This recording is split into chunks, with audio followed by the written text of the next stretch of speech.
Just before we start, I want to say that this episode was recorded before we'd read the Helena Kelly book Jane Austen, The Secret Radical, which we referred to in the feedback section last time. And that's why we don't refer to it at all when we're talking about Colonel Brandon and Eliza. Elinor could not find herself in the carriage with Mrs Jennings and beginning a journey to London under her protection and as her guest without wondering at her own. I'm Ellen. And I'm Harriet, and this is Reading Jane Austen. And for this episode, we're again joined by my partner Michael. Hello. This week, we're looking at chapters 26 to 31 of Sense and Sensibility. Do you have a 100-word summary? Yes, I do. Elinor and Marianne go to London with Mrs Jennings. They do not see Willoughby, although Marianne expects to every day. Colonel Brandon calls to ask Elinor about the engagement and says he wishes Marianne all imaginable happiness and that Willoughby may endeavour to deserve her. Elinor and Marianne encounter Willoughby at a party, but he barely talks to them. The next day, he writes to say his affections have long been engaged elsewhere. Colonel Brandon tells Elinor that Willoughby seduced, impregnated and abandoned Brandon's ward Eliza, and Mrs Jennings learns Willoughby is about to marry a rich Miss Grey. So, that's my summary. Right, well, do you want mine then? Much the same.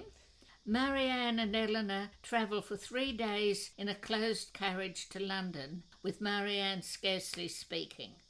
On their arrival, Marianne tries to make contact with Willoughby, but he avoids her for nearly a week.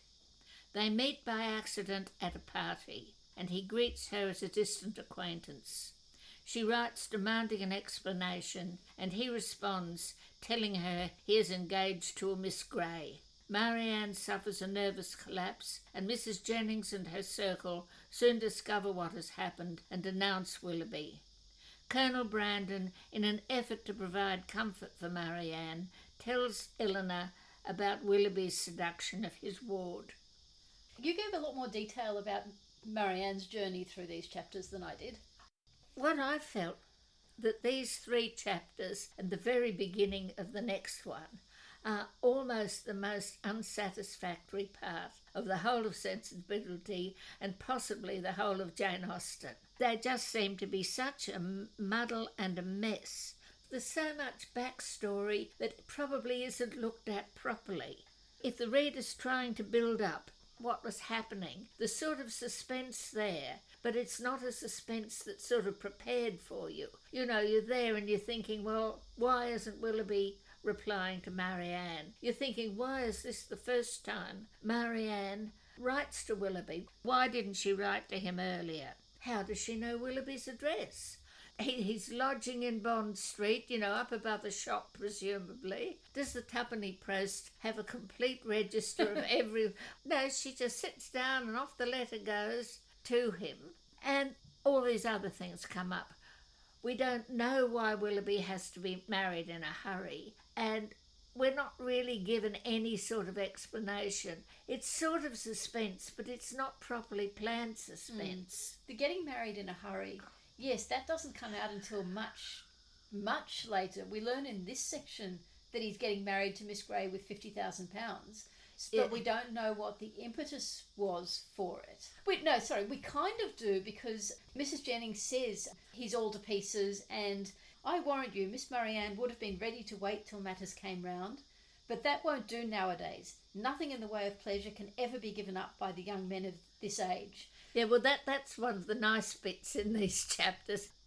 I mean, I just get this feeling that she's got the manuscript, and unlike Pride and Prejudice, she's sort of more or less just cobbled it together.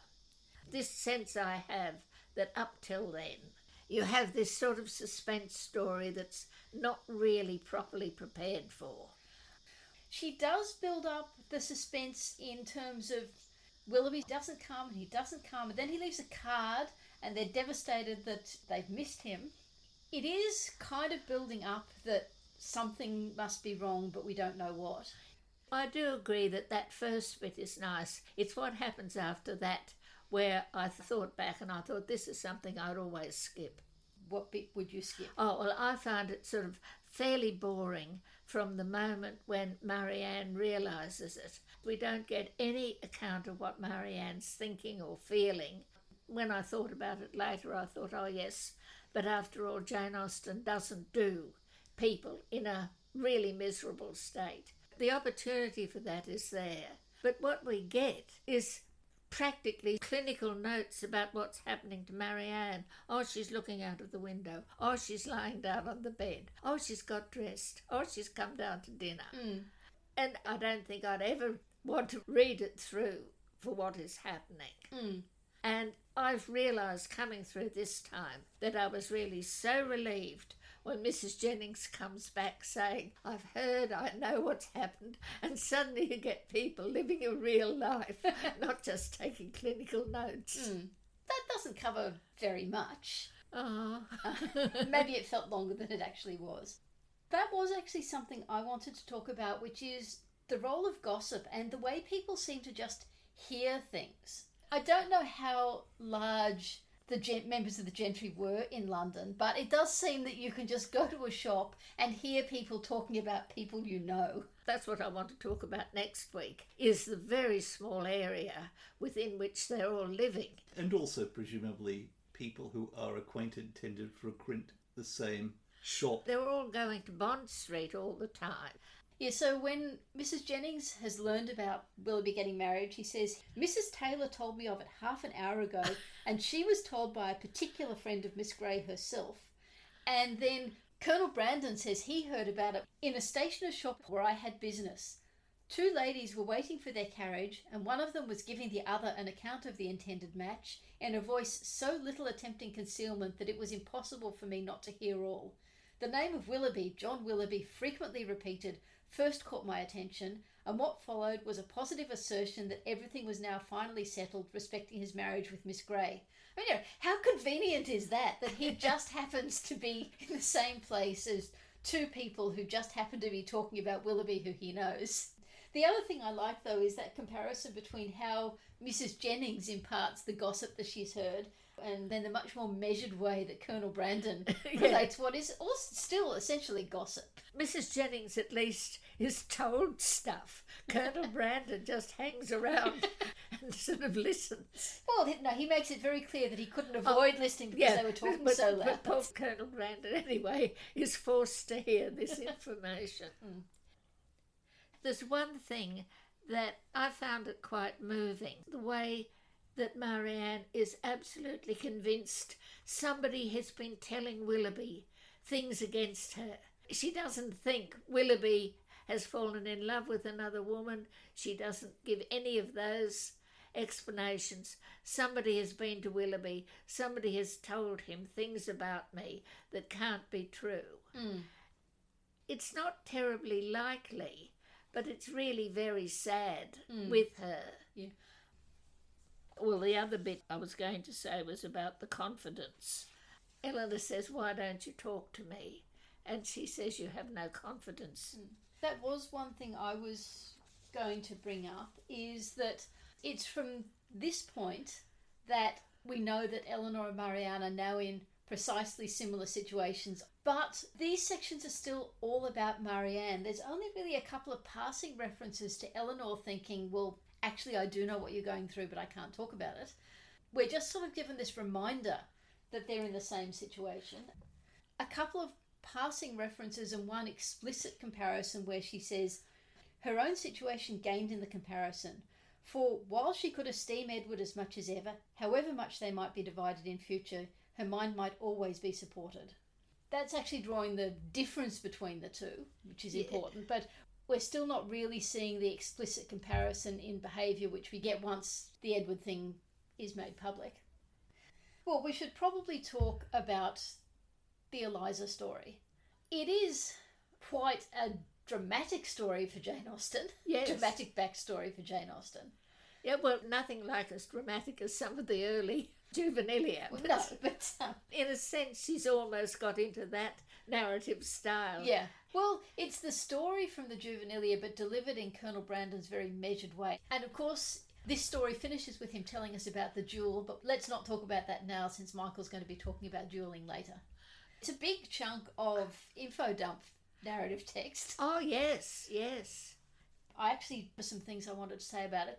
First of all, he talks about how my brother had no regard for her. His pleasures were not what they ought to have been. That leaves it so open to the imagination. Did he have lots of mistresses? Was he an alcoholic? Was he a gambler? Which aspect of Wickham did he display? Or all of them put together? Well, it sounds like it, yes. Or was he gay? That is an interpretation you could put on the words, his pleasures were not what they ought to have been. There must have been gay people that they knew, even if they didn't know they were gay, and even if nobody knew they were gay, and even if they never acted on it, they still existed. But I don't think it's one that you're meant to read into it. Well, surely gossip about Byron and his circle would Yeah, have meant yes. that people were aware of the possibility. Yes. One thing that really leapt out to me this time when I was reading it closely is there are two sentences where Brandon is actually glad that she died. He says at one point, happy had it been if she had not lived to overcome these regrets. So that seems to be basically saying it's a pity she didn't die while she was still married to my brother before everything got really bad. Yeah. And then later on when he's found her, he says that she was to all appearance in the last stage of her consumption was, yes, in such a situation it was my greatest comfort. That again, he's been searching all these years, he's found her, she's had a terrible life, and so I'm really pleased that she's about to die. Well, there's been a very long history in Western literature, going back to the Middle Ages or beyond, of women who have lost their virtue redeeming themselves by dying. Yes. I was having a bit of a look through the Claire Tomerlin biography, and in that she says at the time, particularly this was written, that Jane Austen could have been meaning Marianne to die. That could have been in her mind, because I think she says it's part of this particular set of sensibilities that it's exciting for people to die. For people to have a tragedy that finishes in death. A tragedy that finishes in death, that this is the proper consummation of this particular kind of story. The other thing that comes up just a little bit in this section is the question of reputation and the fact that Marianne has been writing to Willoughby, which makes everyone think they're engaged, and there's a bit where Elinor encourages Mrs Jennings to sort of quash any rumours of that, to protect Marianne's reputation from, I guess, the idea that she'd been writing to a man she wasn't engaged to. If you keep all that more secret, and she equally hopes that Willoughby will keep silent because his reputation can't actually suffer, whereas Marianne's can. Is actually, of course, the thing that the Middletons and the Palmers and Mrs Jennings are doing is more or less letting it be known that Marianne was engaged to Willoughby. There's one point where Mrs Jennings says to Elinor that they were engaged, and Elinor says, well, they weren't actually. And Mrs Jennings says, yeah, anyone could see they were engaged. Yes. And Elinor lets it drop because it may be a bit helpful for Willoughby's reputation, but not for Marianne's. Yeah, that sort of thing. It's in these chapters that we're really seeing the turnaround of Mrs Jennings from being a purely comic and highly irritating character to being a still comic and still somewhat irritating, but essentially really kind-hearted and nice person. It's in these sections we learn that, in fact, most of her acquaintance is not something that Elinor and Marianne need to blush for, that she's so angry about Marianne.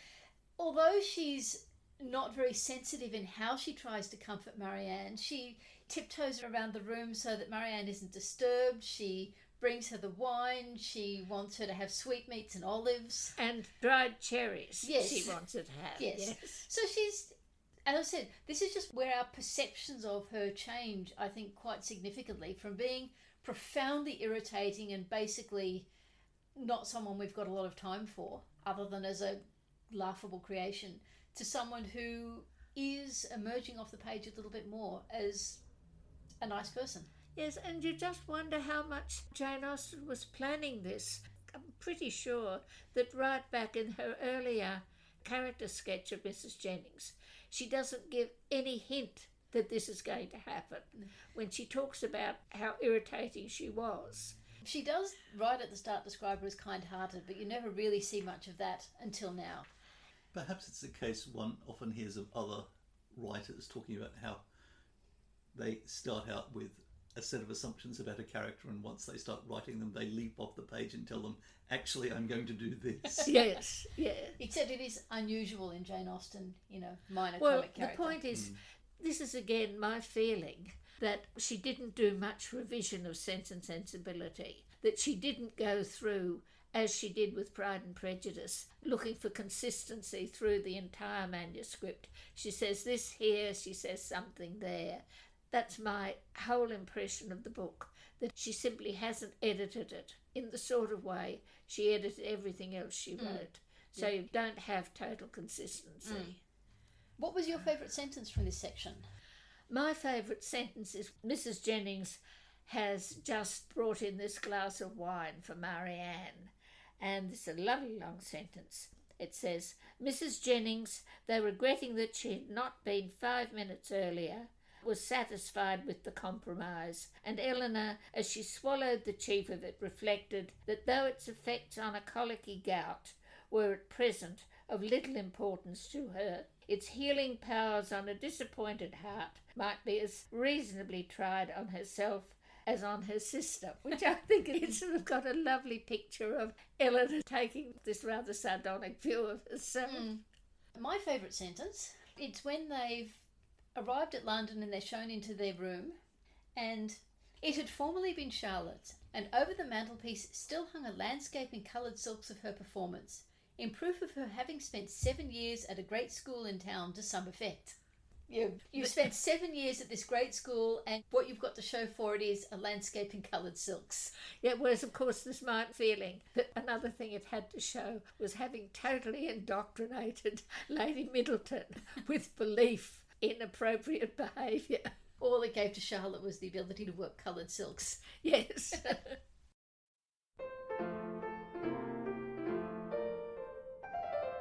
This time, the character we're going to be talking about is Marianne.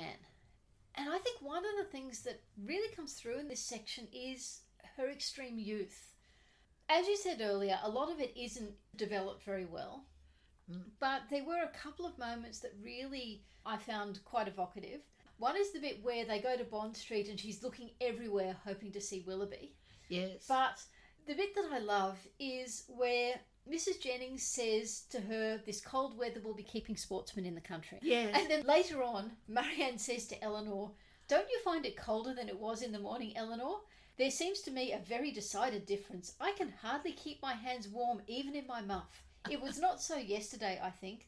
The clouds seem parting too. The sun will be out in a moment and we shall have a clear afternoon. It's like she's just, having been given this twig of hope on what might be going on, she's now trying to make every eventuality fit to it so that Willoughby will come. Yes, yes. Which is really both believable but kind of sad. The other thing that makes me think of her as very young is at Elinor, where she would have, if Elinor had listened to her, gone through every room in Allenham that scene. One thing that I think we may have mentioned before is Marianne is absolutely genuine in everything she says and does. There's that bit earlier where Edward tries to undercut his appreciation for the picturesque, and Elinor says that's because he sees so many people exaggerating it, and Marianne agrees that people exaggerate, and everyone says, we have no doubt that you feel exactly what you say you feel. She is completely legitimate and open about what she feels about everything. She's not manufacturing, possibly exaggerating her emotional responses to Willoughby, but not to a huge extent. Part of the thing which I kept thinking about, particularly when I was thinking about we only told what Marianne's doing, we're not told what she's thinking, that it could well be that that's a kind of writing that Jane Austen doesn't do. You don't have anywhere where you've got somebody being really emotional and really pouring out their thoughts. That's always given sideways. It's always, even when Elinor is dealing with her emotions, it's very analytic, reflective thinking about Edward. But particularly what we could have here, which would tell us about Marianne, would be of Marianne telling Elinor, I think this and I think that, and will he come? And that's not the sort of dialogue that Jane Austen writes. She simply had not developed a style for using that sort of talk. And that what she's used to is pricking the balloon of bombast. But if she's got people talking like this emotionally, it's very hard. The other comment I wanted to make, and this is something that I heard in the commentaries on one of the TV versions, which is that Marianne is the only Jane Austen heroine who doesn't marry the man she loves. Yes. As in, Elizabeth is infatuated with Wickham. Emma sort of thinks that maybe she could let herself love Frank Churchill, but she doesn't. Yes. Anne, I suppose, enjoys Mr. Elliot's company, but they all marry the person they love. Maybe some of them are a little older than Marianne. They've had a first love that they've recovered from. But Marianne's the only one we see going through that, which does make her unusual. I don't know if any of the others could have, yes. Yeah, you don't feel they have. This is where we get this point that I thought was quite interesting that Claire Tomerlin was making, that Marianne ought to have been the heroine who died, but she'd been grossly disappointed. Her feelings are too much, and she's going to die. And there's quite a bit towards the end where Marianne kept saying, if I had died, if I had died. And which is why one of these sort of lively aristocratic women talking about it, Lady Bessborough, who said the book ended stupidly. And this is the first people to appreciate her. Yeah. And they say what a fantastic book it is. But Lady Bessborough says it ends stupidly. It is, after all, the whole scene where she gets sick. You probably, if you were reading it at the time, you were expecting her to die, because that's what it all seems to be leading up to. Actually, there's that other point that I wanted to make, which is, why on earth does Mrs. Dashwood not let Marianne come back? It's ridiculous. There's no reason. She loves Marianne. Marianne wants to come home. The real reason we know is because the plot requires her to stay in London. Yes, she has to stay in London. That, to me, I suppose, is the biggest implausibility of everything in the plot. Yeah. At the end of the book, when she marries Colonel Brandon, what do we think her feelings are? They're not what she felt for Willoughby. No, I just think she really was very badly knocked by what she felt for Willoughby, and she is there with her mother and Elinor, pushing her to marry Colonel Brandon. I mean, I was just reread some of that just the other night, and I was almost appalled. You know, she goes through a real sort of evangelical thing. I've done wrong, I must learn to behave better. I must learn to be like Elinor. But it's just that she's got these two people pushing her towards it when she's in a state of great repentance and self-sacrifice. Now, I just got the horrors at the extent to which Elinor and Mrs. Dashwood are pushing her to Colonel Brandon. Quite apart from all the horrors of what her situation's going to be, bringing up Willoughby's love child. But on the other hand, we talked last time I was here about the fact that Colonel Brandon is actually a romantic hero in terms of his backstory. Yeah. Perhaps she realises Well, that he is. Well, perhaps she can turn him into a hero with the secret sorrow and romanticise him, but in just these 2 years, you know. What I feel is she's had her heart broken. She's been absolutely devastated. Her life is basically, as she sees it, been ruined. Yeah. And then Colonel Brandon is there. He's reliable. He's secure. He has this romantic past which she's in tune with, but also she might have actually started listening to him talk and realised that he's nice to talk to. He has exactly the amount of money she said is a competence. I don't. It's not exactly settling. It is genuinely a positive choice for her. But whether she is in love with him, whether she will ever be in love with him, I don't think. But for solid companionship, reliability, all of that, she's probably, after the damage Willoughby has done to her, she's probably scared to love anyone again. I suppose I would be less surprised by it if Marianne was older, but I mean, she's 20. She's got so much life ahead of her. 2 years is a pretty short time to give up all hope. Perhaps she simply grows up in those 2 years and isn't the teenage romance queen and can appreciate Colonel Brandon in a more adult way. Perhaps she becomes an adult. Yes. At 20, Perhaps she succeeds in becoming more like Elinor. even if she was 25, I'd be more likely to accept it. It's just that I sort of feel that her mother is there pushing her far too hard. So just to wind up about Marianne, there are a couple of questions I'd like to think about. One of which is, do we think she is the heroine of the book, or is she equal to Elinor, or is she a little bit secondary to Elinor? And related to that is the question, do we like Marianne?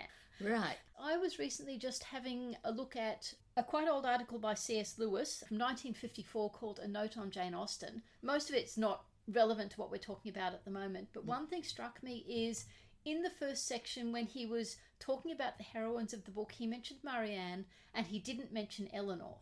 There's no reason to put Elinor into that article. It was an article about a particular trope, but he said it didn't apply to either Fanny or... He said it didn't apply to Fanny Fanny or or Anne. Anne. He didn't say this doesn't apply to Anne, Fanny and Elinor. He just said this doesn't apply to Anne or Fanny. So that seemed to me he was removing Elinor from the ranks of heroines in the same way he didn't say it doesn't apply to Jane.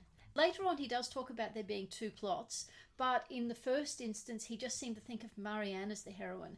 And I've always thought that they are more equal. So I would not say Marianne is the heroine and Ellen is not. But I probably would say of the two, if you had to pick one as more important and one as less important, I'd probably say Elinor is more important. Well, mainly because she is sitting there as Jane Austen's voice. Yeah. In a way, Marianne is very much from the outside. Eleanor's from inside. As I said, my follow-on question to that is, do we like Marianne? Yeah. And I've got to say, I've always been Team Elinor. I often find Marianne profoundly irritating. Well, my original feeling was the same, but this reading where, again, I've put more effort into it because I've never liked Sense and Sensibility as much as the others, and now I've just ended up feeling much more sympathetic with Marianne. I like the way she comes bouncing out with things, but also I felt sorry for her, the way the others sort of turn on her, and Elinor does tell her off at considerable length. Yeah, I do think Marianne comes alive off the page much more than Elinor, or indeed more than Edward, Brandon, and even maybe Willoughby. She comes alive with her emotions and her happiness and her grief, and she is much more vibrant than Elinor. But at the same time, as I said, at times I do find that profoundly irritating. And so at the end of the day, I still like Elinor more as a character. Well, actually, this time through, I'm liking Elinor less, partly because of all those little moralisings True. that Jane Austen has put into her mouth, which I hadn't noticed so much before.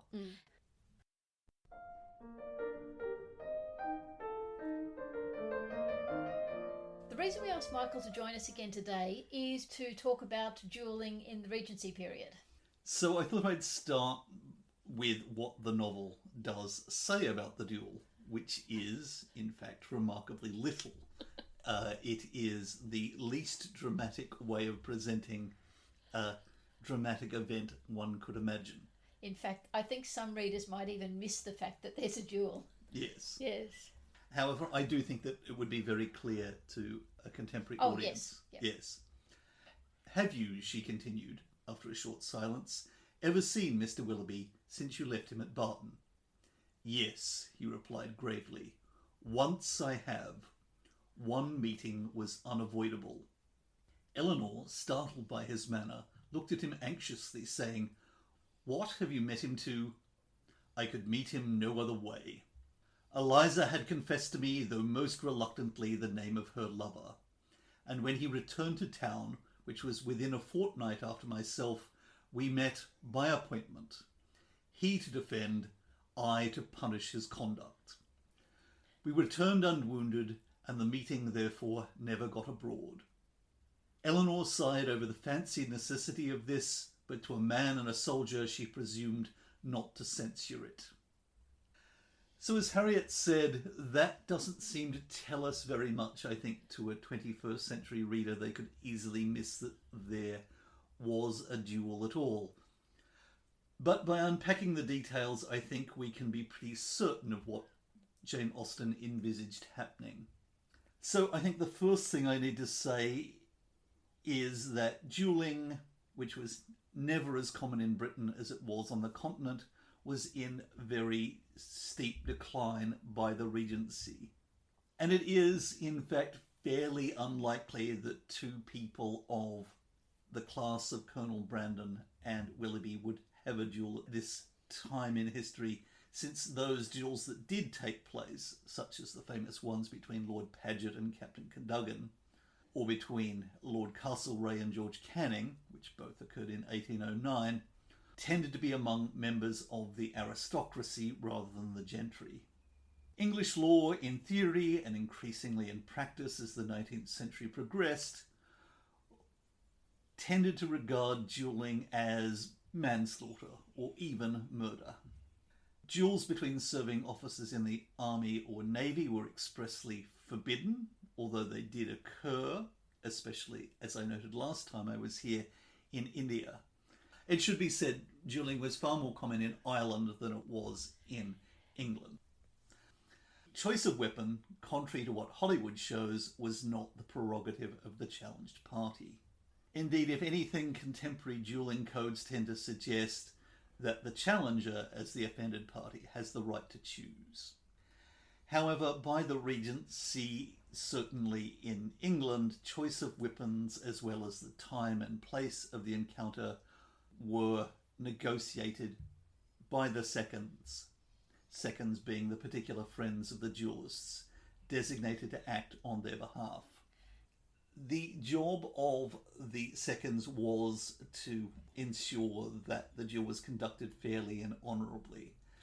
It should be said that in earlier times, in the 17th and 18th centuries, it was not unknown for the seconds to also fight. But this, in the much more regulated world of the Regency duel, no longer happened.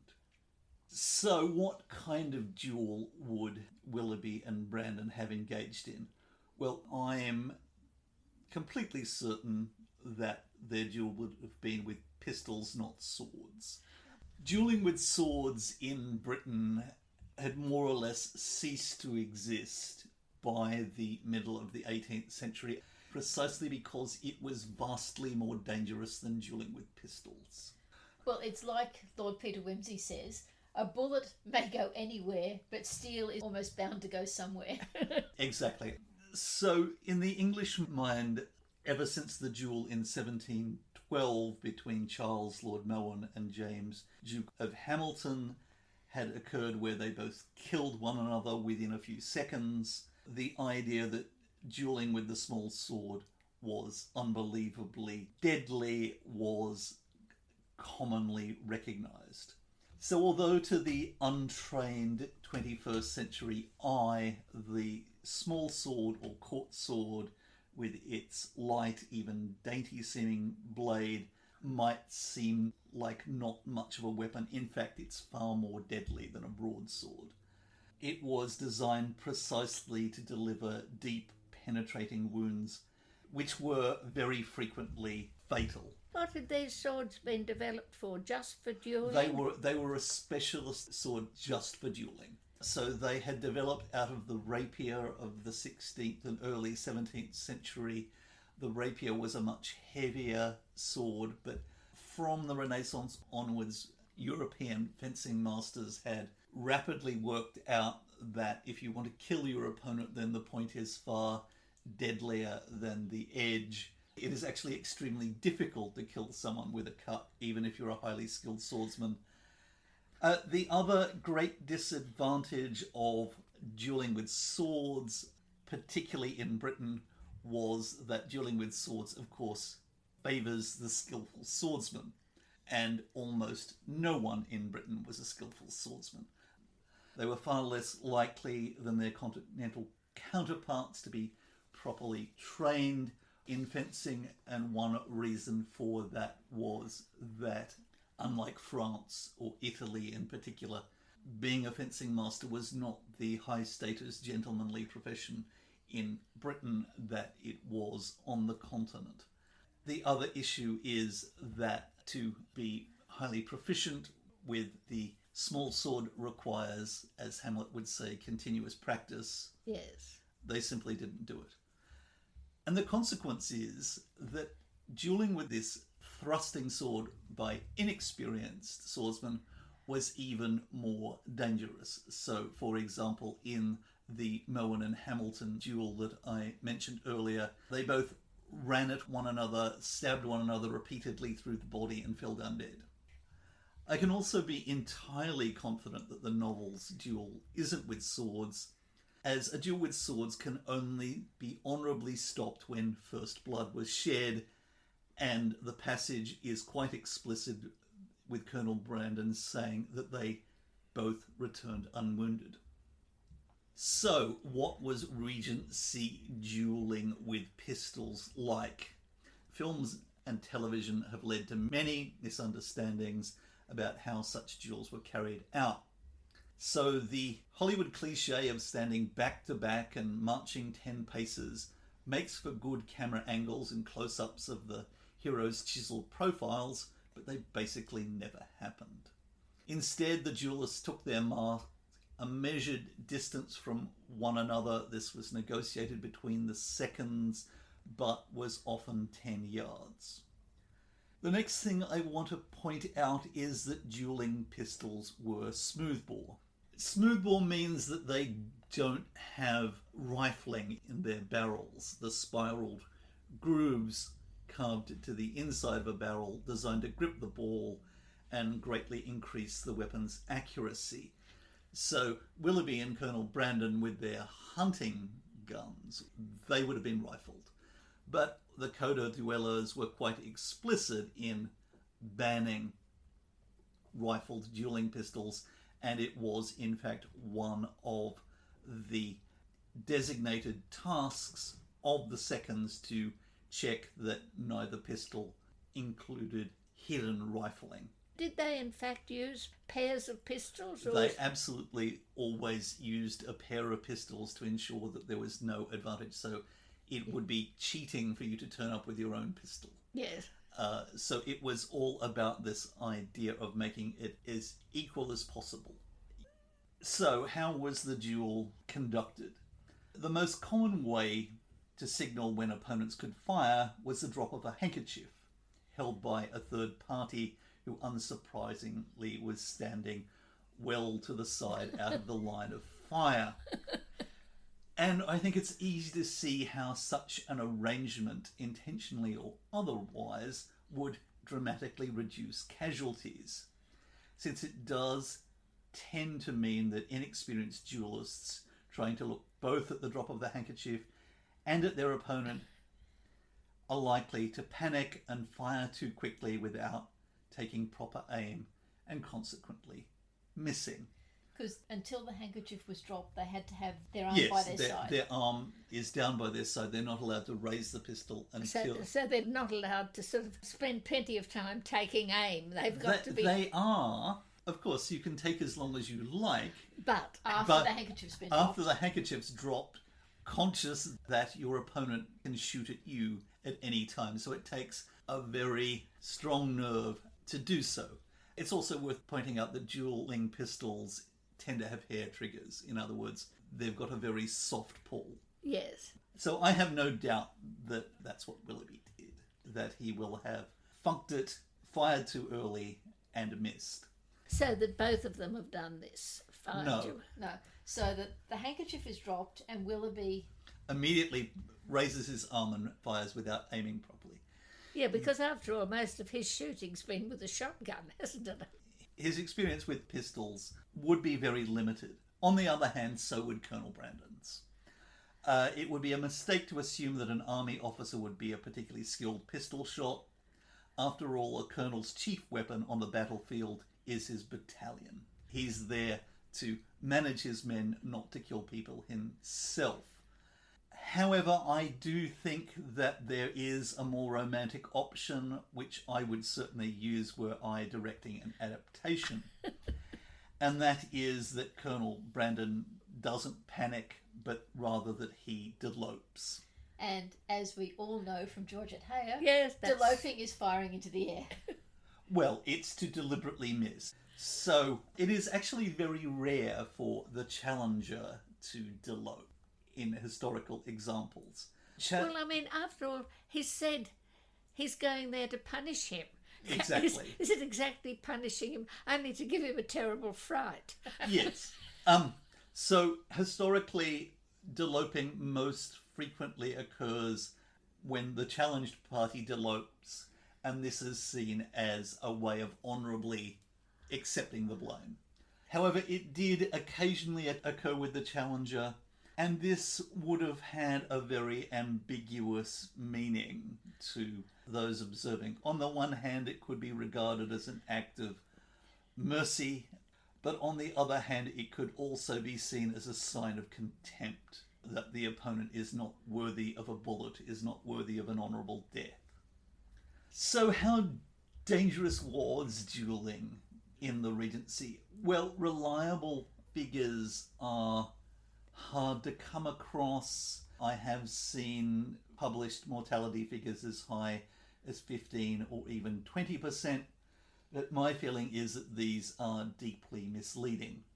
After all, figures can only be derived from reported duels, and in my view, the majority of duels were not reported, and the ones that were reported are far more likely to be those where death or serious injury occurred.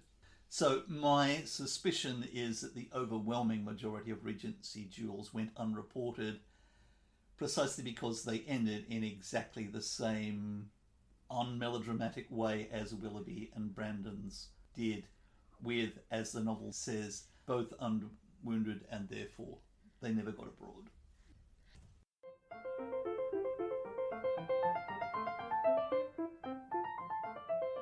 In the 4 film and TV adaptations of Sense and Sensibility, the period drama ones, the chapters we've looked at today, all 4 of them follow pretty much the same structure for this section.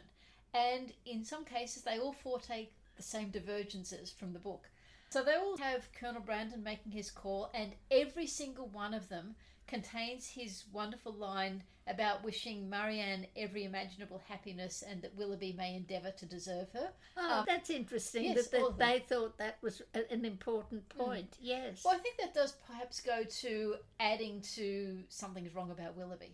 Alan Rickman in 1995, I think, delivers it best. Yes. But that's not surprising. You then have various elements of Marianne anxiously awaiting Willoughby to call or write. Then they all go to an assembly or a ball. In all cases, there's dancing, whereas in the book, there doesn't appear to be dancing, or if there is, it's happening in a completely other room and Marianne and Elinor aren't involved. At the assembly or ball, Marianne sees Willoughby, collapses and is brought home, and then Colonel Brandon comes to tell his story. One really interesting difference that is consistent across all 4 is Robert Ferrers is at the ball.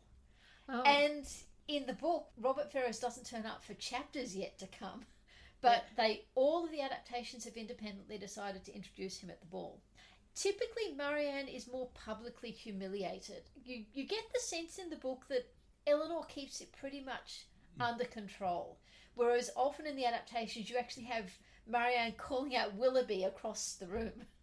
And interestingly, the Eliza story is very slightly different in each adaptation, and I don't know if this reflects social mores of the time of the adaptation. In 1971, Brandon doesn't even tell the story of Eliza Sr. He just says that young Eliza is his niece, the child of a loveless and unhappy union. He received an urgent summons. She was in London. Her condition could no longer be concealed.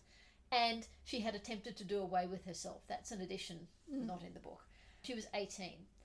Then in 1981, Eliza is his ward, given by her dying mother, who he had loved, but who was forced to marry another, a faithless man.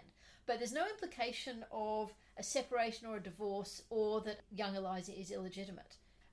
1995 is kind of interesting because Mrs Jennings had actually earlier in the film already told the story of Eliza Sr., told Elinor about Colonel Brandon's unhappy past. But even then, there's this big change. It completely gets rid of the concept of Eliza having to marry Brandon's brother. In this case, it's that Eliza was the family's ward, but she was poor. And so when Brandon's father knew he wanted to marry Eliza, he threw her out.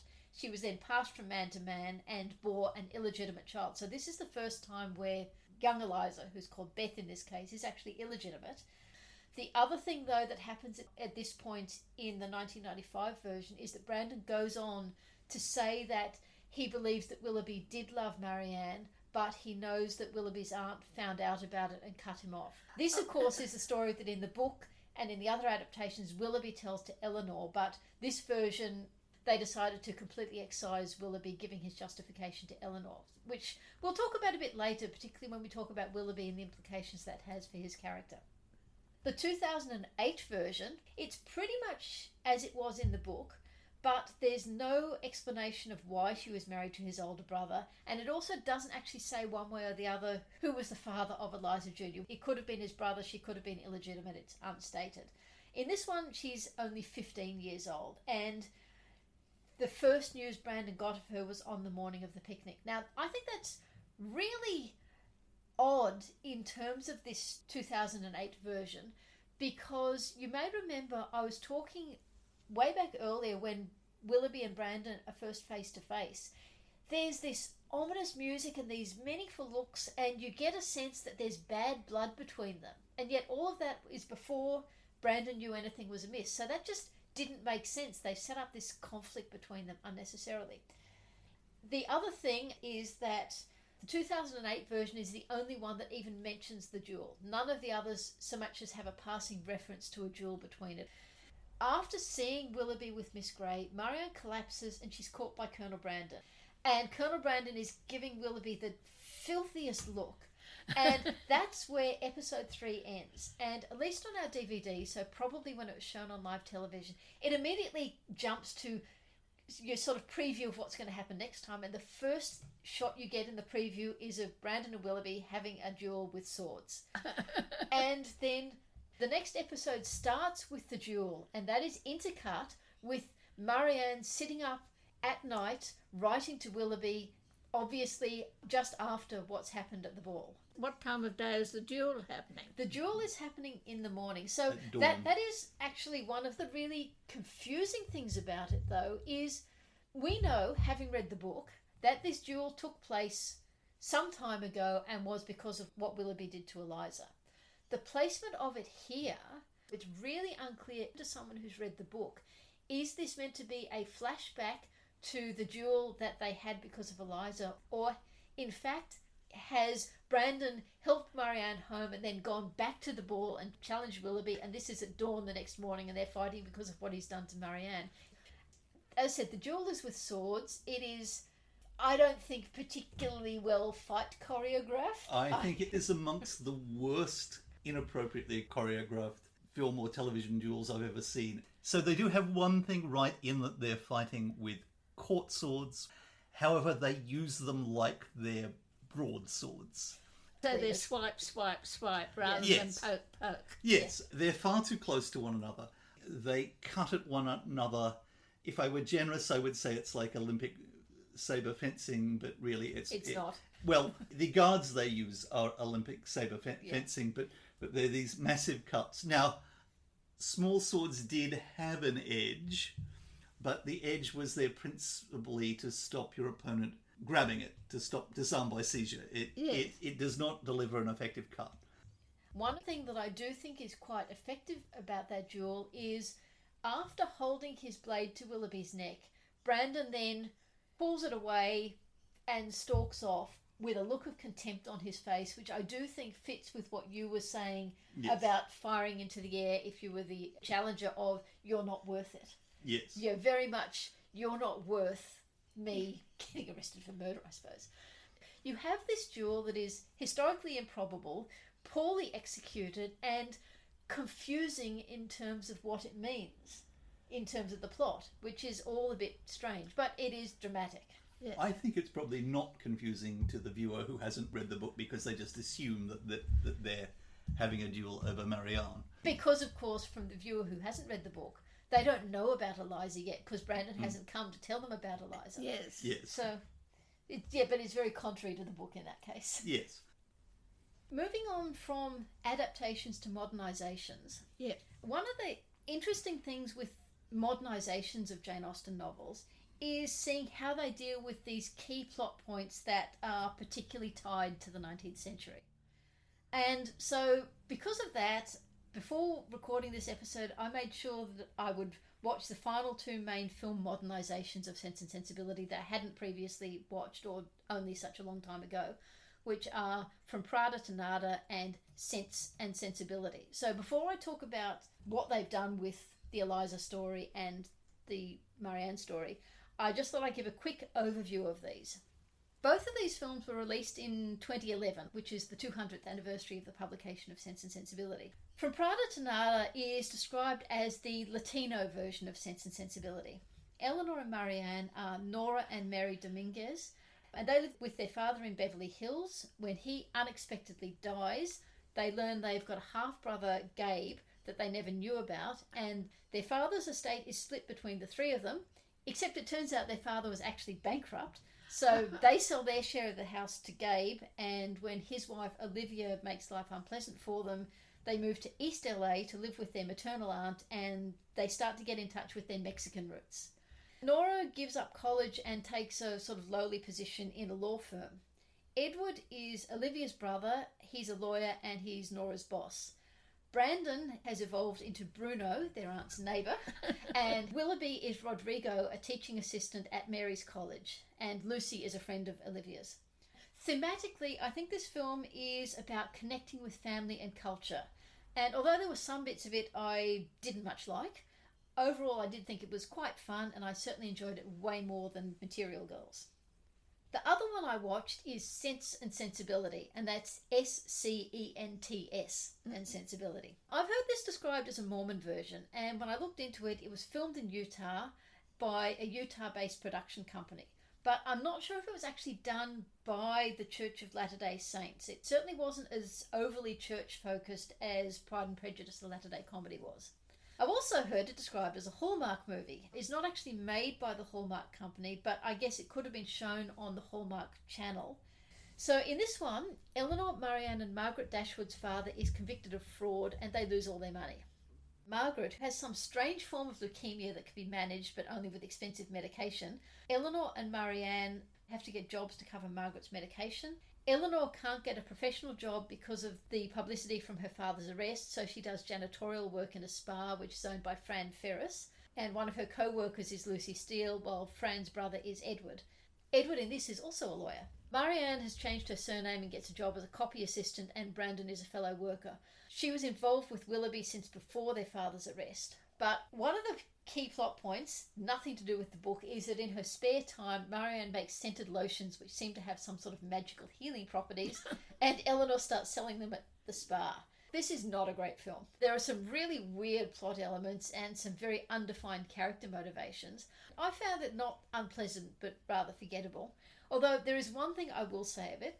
It's one of the 50% of the film and TV versions to include the character of Margaret. In the other versions, Margaret wants to be a writer, or she wants to be a scientist, or she wants to be a pirate. But in this one, I think she's truly fulfilling her destiny as being nothing but a plot device. So, now just looking at how all of these different modernisations have treated the Brandon Willoughby Marianne plot. In the Bollywood version from 2000, the Willoughby character, who's called Srikanth, I think, though I'm probably not pronouncing that right, has no connection with Major Bala. So there's no version of the Eliza story. Instead, he owns a finance company. I can't remember his exact role, whether he owns it or whether he's just very senior in it. But the company goes bankrupt and has to pay back its investors, but a minister offers to bail him out if Srikanth marries his daughter. He explains this to the Marianne character, who's called Meenakshi, rather than talking to the Elinor character about it. And when he's doing this, he emphasises the people who've invested all their savings and how important it is to get them back their money. And what I can't remember is whether he was responsible for the finance company going under, or whether he was responsible for convincing people to invest, or whether that was out of his control and he's doing what he feels he has to do to get people their money back. In the 2006 Material Girls, it's pretty minor really. As in Sense and Sensibility, the Willoughby character was engaged to the Marianne character before they lost their money, and he then gets his agent to dump her, saying she's now a liability. So that's pretty minimalist. Not a big part of the plot, to be honest. Whereas in the Bollywood version, it was a very significant part of the plot. In From Prada to Nada, again, there's no connection at all with Brandon. Rodrigo goes back to Mexico. Then there's an engagement party for Edward and Lucy, which Nora and Mary go to, and they see Rodrigo there with a woman he introduces as his wife, and it's really not clear whether he was married to her all along or whether he went back to Mexico and got married. There's nothing to explain it. I thought it was going to be that he wasn't as rich as they thought he was and he married her for money, but there was no explanation at all. Sense and Sensibility, again, seems to be an ongoing theme with these modernisations. No connection between the Willoughby character and Brandon. But this is the only modernisation that incorporates Eliza at all. Once again, he was Marianne's boyfriend at the start of the film, and he tells Marianne he's in Vienna when in fact he hasn't gone anywhere. So when she sees him one day in the park with another girl, she realises he's been lying to her, and at that point she's furious, but she gets over it, and at that point she starts getting more friendly with Brandon.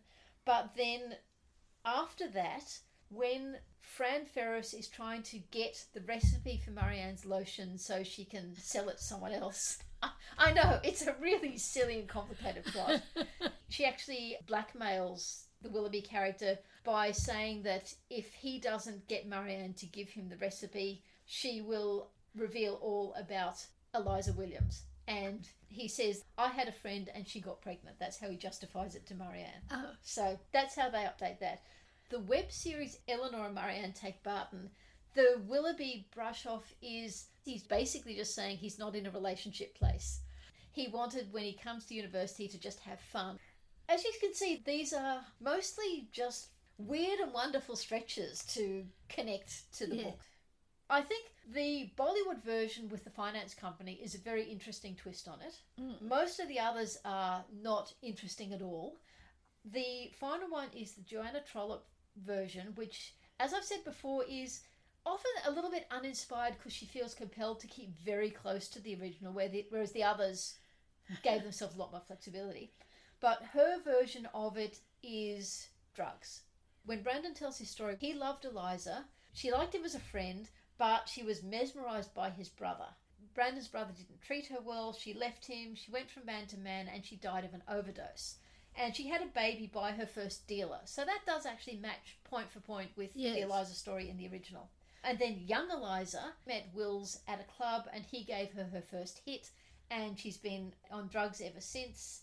And the reason Brandon dashed off was not because she was pregnant and needing help, but because the police had broken down a toilet door in a pub and found Eliza inside, injecting into her feet. I think that's probably the best updating of it in terms of trying to find a modern context for something that's as extreme.